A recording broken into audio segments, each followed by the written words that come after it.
এসো কোরআন শিখি, কোরআন দিয়ে জীবন গড়ি। আলাইকুম ওয়া রাহমাতুল্লাহ। ওয়ালাইকুম আসসালাম ওয়া রাহমাতুল্লাহি ওয়া বারাকাতুহু। আউযু বিল্লাহি মিনাশ শাইতানির রাজীম। ইল্লা মা শাআল্লাহ।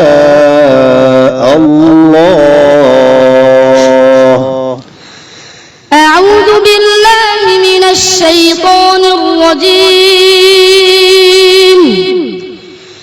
বিসমিল্লাহির রহমানির রহিম।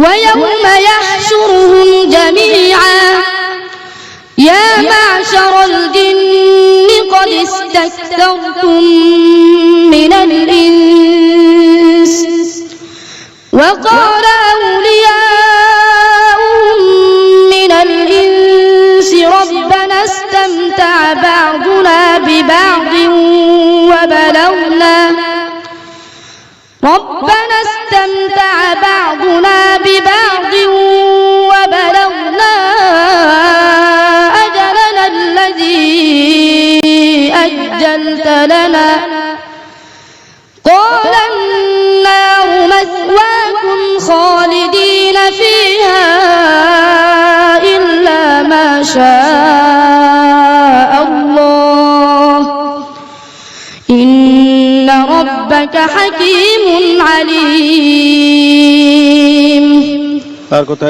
قل لا أملك لنفسي نفعا ولا ضرا إلا ما شاء الله ولو كنت أعلم الغيب لاستكثرت من الخير وما مسني السوء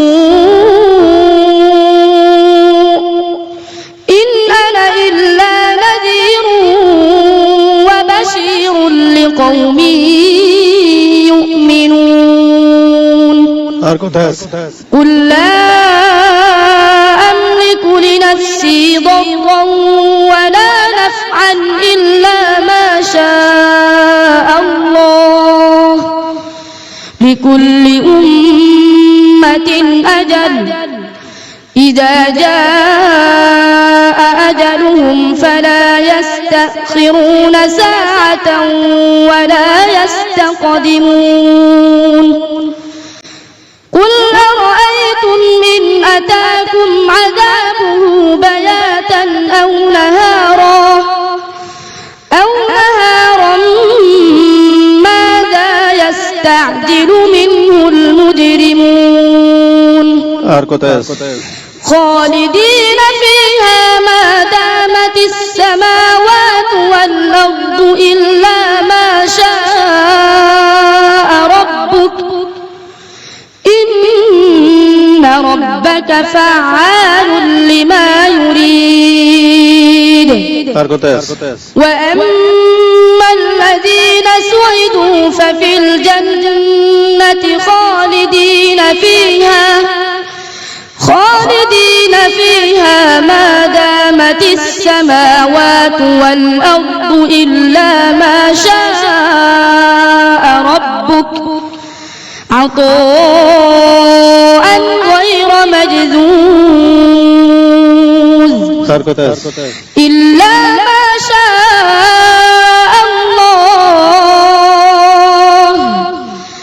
إنه يعلم الجهر وما يخفى ونيسرك لليسرى جنا জি মাশাআল্লাহ আলহামদুলিল্লাহ মাশাআল্লাহ সুবহানাল্লাহ।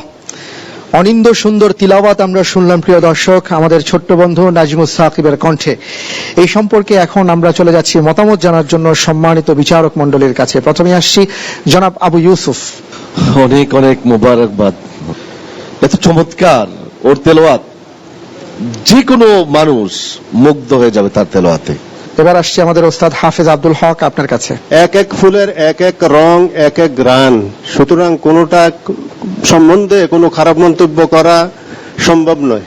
তো এরা প্রত্যেকটা এই গোলাপ ফুলের মতন বাগানের ফুলের ন্যায়, এরা আল্লাহ তাআলা এদেরকে মৃত্যু পর্যন্ত সারা বিশ্ববাসীর জন্য এই ফুলের ন্যায় তাদেরকে আল্লাহ তাআলা কবুল মঞ্জুর করেন। আমিন। আলহামদুলিল্লাহ। প্রিয় দর্শক, আমরা নাজমুস সাকিবের ব্যাপারে অত্যন্ত চমৎকার কিছু কথা শুনেছি, সবাই দোয়া দিয়েছেন। আমরা স্টেজে দেখতে পাচ্ছি নাজমুস সাকিবের গর্বিত পিতা আছেন, আমি তাকে আমন্ত্রণ জানাবো একটু মেহেরবানি করে স্টেজে আসার জন্য। পিএইচপি কোরআনের আলো, পিএইচপি কোরআনের আলো।